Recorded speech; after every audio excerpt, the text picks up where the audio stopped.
अस्सलाम वालेकुम नाज़रीन, आप यूट्यूब चैनल देख रहे हैं। मैं इमरान खान हूँ। सबसे पहले तो जापान में जो ओवरसीज़ पाकिस्तानी है, मैं उनका शुक्रिया अदा करना चाहता हूँ। हमने कल एक प्रोग्राम किया, एक प्रोग्राम हम आज भी करने जा रहे हैं जापान में, और ओवरसीज़ पाकिस्तानियों ने बड़ी तादाद में शिरकत की। ये इंसानी हकूक़ के हवाले से प्रोग्राम है, और इसमें जो सहाफ़ियों के साथ किया जा रहा है पाकिस्तान में, जो ख़वातीन के साथ जुल्म किया जा रहा है, ख़ास तौर पे एक साबिक़ वज़ीर आज़म है जो उसके साथ और एक पॉलिटिकल पार्टी के साथ किया गया, जैसे इंसानी हकूक़ की पामालियाँ हैं, आवाज़ों को दबाया जा रहा है, मीडिया की आवाज़ों को दबाया जा रहा है, और पूरे मुल्क को एक कंट्रोल जैसी सूरत हाल में रखा हुआ है। और पाकिस्तान की मिलिट्री एस्टेब्लिशमेंट ने जिस अंदाज में पाकिस्तान के पूरे निज़ाम को जकड़ लिया है, इसके खिलाफ हम यहाँ पे आवाज़ उठा रहे हैं। ये जो एस्टेब्लिशमेंट ने पाकिस्तान के साथ किया, वो इसको एक संगीन जुर्म समझते हैं, और वो इसके खिलाफ डटकर खड़े भी हुए हैं। पाकिस्तान की एस्टेब्लिशमेंट अब पाकिस्तान की आवाम बनेगी, और पाकिस्तान की आवाम को अपनी आवाज़ उठाने के लिए सोशल मीडिया के प्लेटफॉर्म्स अवेलेबल हैं। अब कितना कुछ लेंगे लोग, एक हद से ज़्यादा आप नहीं दबा सकते। इमरान खान की आवाज़ को देंगे कितना दबाया गया, जेल के अंदर बंद है। इसकी क्या शरई हैसियत है, ज़रा ये भी बताएं कि एक लीडर है, उसको जेल के अंदर बंद किया हुआ है और उसे बाहर नहीं आने दे रहे, उसकी शक्ल किसी को नहीं देखने दी, उसकी आवाज़ किसी को नहीं सुनने दी। ज़रा इसकी भी शरई हैसियत बताएं ना, किस कैपेसिटी में ये सारा कुछ किया जा रहा है। इसके ऊपर तो मौलवी नहीं बोलते। अब इमरान खान साहब को कैद तन्हाई में रखना, और कैद तन्हाई एक टॉर्चर है, ये अक़वाम मुत्तहिदा ने कंफर्म किया है। उन्होंने कहा जी ये एक तरह का टॉर्चर है, और ये टॉर्चर इमरान खान पे किया जा रहा है। उन्होंने मुतालबा किया कि ये टॉर्चर ख़त्म किया जाए, ये यूनाइटेड नेशन कह रहा है। और उसके बाद जो है वो एक आलमी सतह के जाने माने वकील हैं इंसानी हकूक़ के, उनका भी ये जेरेड जेंसर, इनका भी स्टेटमेंट आया इंसानी हकूक़ के हवाले से जो इमरान खान के साथ हो रहा है। बल्कि अक़वाम मुत्तहिदा में दरख्वास्त दायर की गई है। ये इतना सिंपल नहीं है।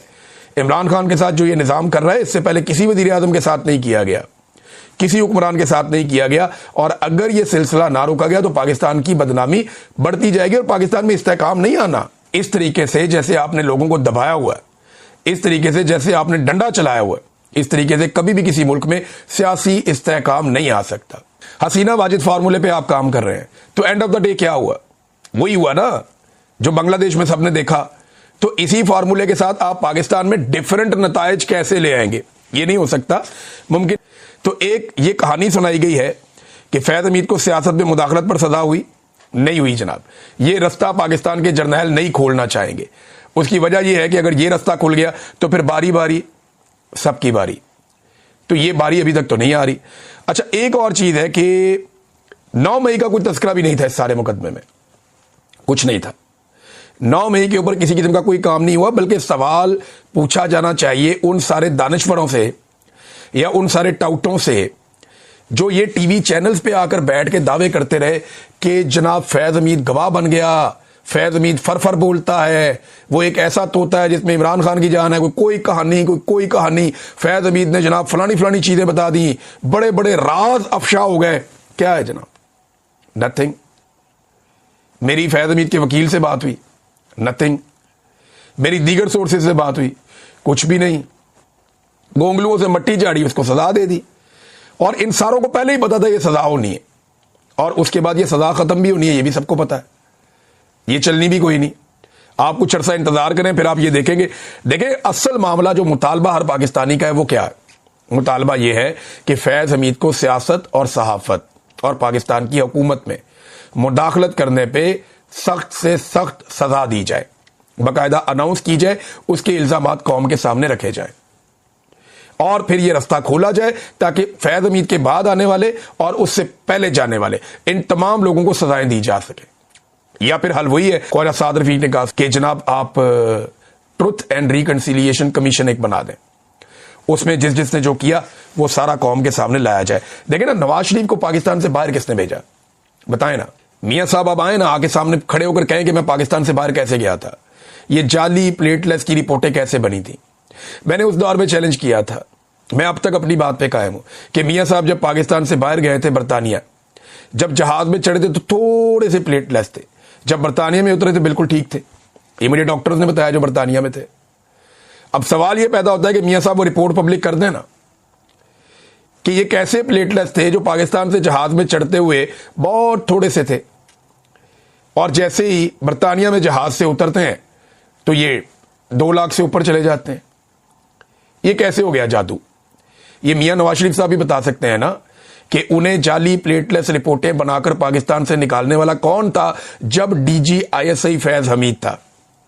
नवाज शरीफ साहब बताएं कि जेल के अंदर उनको तमाम तर सहूलियात कौन दे रहा था।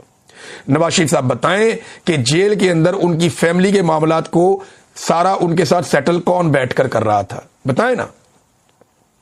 चले ये ना बताएं, ये बताएं कि शहबाज शरीफ ने किससे मुशावरत करके अपनी काबीना के नाम भी तैयार कर लिए थे। जब इमरान खान की हुकूमत आ रही थी तो मिलिट्री एस्टेब्लिशमेंट ने कोशिश की कि इमरान खान के बजाय शहबाज शरीफ को वजीर आजम बना देते हैं।